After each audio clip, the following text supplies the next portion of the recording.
আল্লাহ কুরআনের মধ্যে বলেন ওয়াযকুর ফিল কিতাবি ইদ্রিস ইন্নাহু কানা সিদ্দীকান নাবিয়্যা।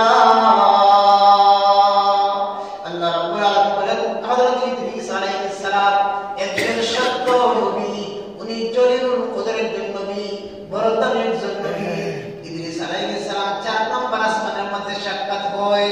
আল্লাহ নবী ইদ্রিস আলাইহিস সালাম এমন একজন নবী, যখন জান্নাত দেখার জন্য দুনিয়া থেকে গিয়েছিলেন, জান্নাতের ভিতরে প্রবেশ করতে পারেননি।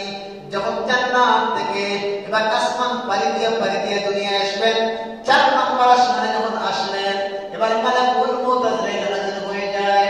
ডাকতে কয় আল্লাহর নবী আল্লাহর নবী ইদ্রিস, আপনার তো মরণের সময় হয়ে গেছে, আপনার হায়াতের জিন্দেগি শেষ হয়ে গেছে, আপনার রূহ এখন আমি কবজ করব। আমার পানের ভাইরা, ওই জায়গায় 4 নম্বর আসমানের মধ্যে আল্লাহর নবী ইদ্রিসের রূহ কবজ করা হয়। অনেক মতানৈক্য আছে এই রওয়ায়াত কুরআনিয়া।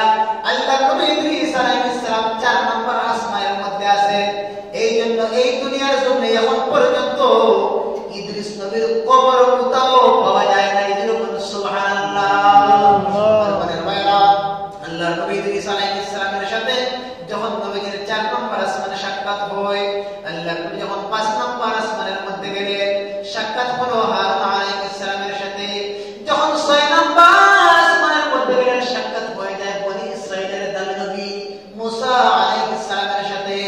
যখন নবী আমার 7 নম্বর আসমানে চলে যায়, সাক্ষাৎ হয় ইব্রাহিম নবীর সাথে। আল্লাহর নবী আবার 7 নম্বর আসমানের মধ্যে গেছে।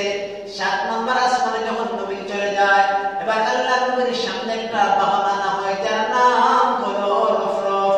আল্লাহর নবীর রফরফের মাধ্যমে এবার সিদরাতুল মুনতাহার মধ্যে চলে যায়।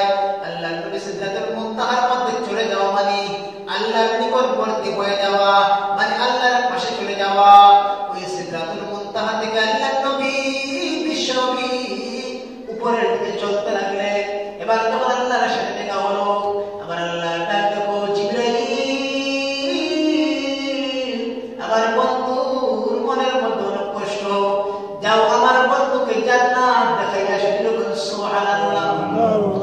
আল্লাহর নবী বিশ্বনবী যেই মাত্র মেরাজের রজনীতে জান্নাতের মধ্যে চলে যায়, আল্লাহর নবী জান্নাতের ভিতরে যেতে পারে না। নবী জান্নাতের দিকে তাকায় দেখে জান্নাতের মধ্যে তো সুন্দর বাগান আল্লাহ বানাইছেন।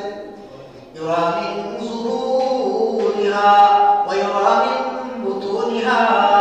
জান্নাতের বিল্ডিংগুলো আল্লাহ এমন ভাবে বানাইছে যে বিল্ডিং এর বাইরে থেকে ভিতরের অংশ দেখা যায়, ভিতর থেকে আবার বাইরের অংশ দেখা যায়।